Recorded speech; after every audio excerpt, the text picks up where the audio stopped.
Hola, a lo largo de la historia de México, han pasado cosas tanto raras como extrañas. El día de hoy abordaremos diferentes temas tanto oscuros como perturbadores ocurridos en México. Comenzamos. Número 1. Homero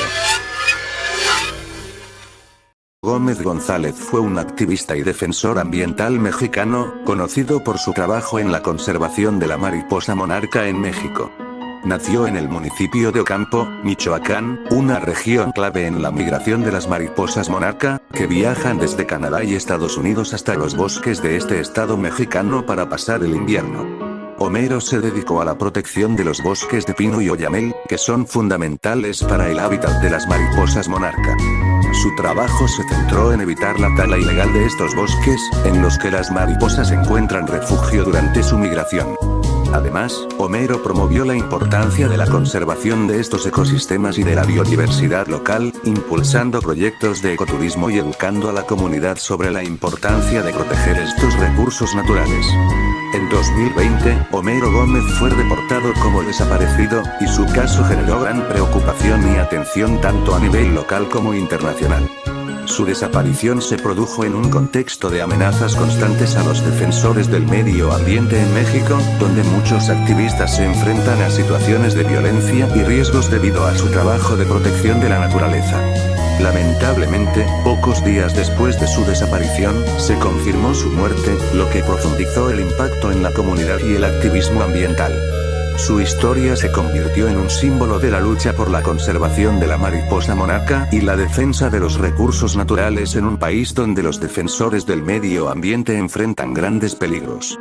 La memoria de Homero Gómez sigue viva, y su legado ha inspirado a muchos a continuar luchando por la protección del medio ambiente en México y en todo el mundo. Es algo muy triste que al querer hacer algo bien te manden a silenciar por saber demasiado, una lástima que como él han sido muchos casos iguales. Número 2. Narcos satánicos. Se refiere a un grupo de personas, principalmente en México y algunos países de América Latina, que están involucradas en cultos o rituales satánicos, mientras realizan actividades criminales relacionadas con el narcotráfico. La idea de los narcos satánicos surge de una mezcla de creencias en el satanismo, la violencia extrema y la conexión con el tráfico de drogas. Uno de los casos más conocidos que se asocia con este fenómeno es el de los narcos satánicos de México en la década de 1980. En este periodo, se reportaron una serie de asesinatos, sacrificios y rituales que se vinculaban con el narcotráfico y el culto al satanismo. Se decía que algunos grupos de narcotraficantes practicaban rituales satánicos como parte de su vida delictiva, creyendo que esto les daba poder o protección en sus actividades ilegales. En muchos de estos relatos, los narcotraficantes supuestamente realizaban sacrificios humanos y otras prácticas extremas durante las operaciones del narcotráfico, lo que alimentaba el mito de los narcos. Número 3. El mocha orejas. Daniel Arizmendi López es un nombre relacionado con la delincuencia en México. Es conocido como el mocha orejas, un apodo que le fue dado debido a sus actividades criminales. Arizmendi fue uno de los líderes de una banda de secuestradores que operaba principalmente en el Estado de México y otras zonas cercanas. Arizmendi era conocido por ser una persona muy calculadora y fría, capaz de ejecutar planes complejos para llevar a cabo sus secuestros y otras actividades delictivas. Como líder de su banda, tenía un gran control sobre sus miembros y las operaciones criminales. Se le describe como alguien que sabía cómo manejar la psicología tanto de sus víctimas como de sus cómplices. A pesar de su crueldad, también se mencionaba que tenía una forma de liderazgo muy jerárquica y estructurada, lo que permitía a su organización operar con eficacia. Su habilidad para manipular a las personas, incluidos tanto a los secuestradores como a las víctimas, fue una de las claves de su éxito en el crimen organizado. El apodo mocha orejas proviene de su práctica de mutilar a sus víctimas, especialmente cortándoles las orejas, como una forma de intimidación o venganza. Se le atribuyen numerosos secuestros, y su banda fue conocida por su crueldad y por pedir grandes rescates a las familias de las víctimas. Las víctimas de Arizmendi eran, en su mayoría, personas de clase media o alta, a quienes secuestraban y mantenían cautivas durante largos periodos de tiempo. Sus bandas negociaban rescates millonarios, utilizando tácticas de presión psicológica y física para forzar a las familias a cumplir con sus demandas. Daniel Arizmendi fue capturado por las autoridades mexicanas en el año 2006, tras una larga persecución. Su arresto fue considerado un golpe importante para desmantelar su banda, aunque muchos de los miembros de su organización lograron escapar o fueron arrestados posteriormente. Número 4. Leche con azúcar. Ocurrió en la década de 1980 y que involucró la distribución de leche contaminada con radiación. Este caso se produjo cuando se descubrió que varios lotes de leche distribuida por Conasupo, Compañía Nacional de Subsistencias Populares, una institución del gobierno mexicano, contenían niveles peligrosos de radiación debido a que los insumos usados para su producción estaban contaminados. A principios de la década de 1980, el gobierno mexicano a través de Conasupo distribuyó leche y otros productos alimenticios a bajo costo para las clases sociales más vulnerables, en particular a los sectores de escasos recursos. Conasupo era responsable de la comercialización de productos básicos y subsidios alimentarios en todo el país. Se descubrió que varios lotes de leche producidos por Conasupo estaban contaminados con cesio-137, una sustancia radiactiva que es peligrosa para la salud humana. La radiación provenía de materiales contaminados que fueron utilizados en la producción de los envases de la leche, que venían de instalaciones cercanas a la zona de Chihuahua, donde se había utilizado equipo contaminado por residuos radiactivos. El problema no estuvo directamente en la leche en sí, sino en los envases de la leche que fueron fabricados con materiales contaminados por residuos radiactivos.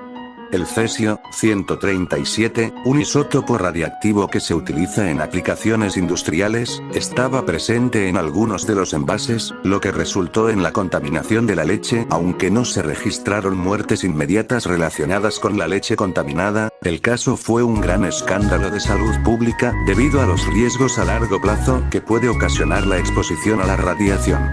El cesio-137 es un material radiactivo que puede provocar cáncer, enfermedades cardiovasculares, daños a los órganos internos y otros efectos negativos en la salud humana si la exposición es prolongada o en altas dosis. Número 5. 2 de octubre no se olvida. El 2 de octubre de 1968 es una fecha crucial en la historia de México, ya que marca la matanza de Tlatelolco, un acontecimiento trágico y significativo durante la administración del presidente Gustavo Díaz Ordaz. En ese día, se llevaron a cabo protestas estudiantiles en la Plaza de las Tres Culturas en Tlatelolco, Ciudad de México, en el contexto de un movimiento social que demandaba cambios políticos, democracia y justicia social. Las protestas fueron reprimidas violentamente por el gobierno, resultando en la muerte de muchos estudiantes y civiles. El movimiento de 1968 comenzó como una serie de protestas estudiantiles en varias universidades y preparatorias del país. Los estudiantes se oponían a la creciente represión del gobierno, a la desigualdad social y a las políticas autoritarias. También denunciaban el gasto excesivo del gobierno en los Juegos Olímpicos de 1968, mientras en el país se vivían graves problemas sociales y políticos. A medida que las protestas se extendieron por todo el país, miles de jóvenes se unieron a la lucha por mayores libertades democráticas y el fin de la represión política.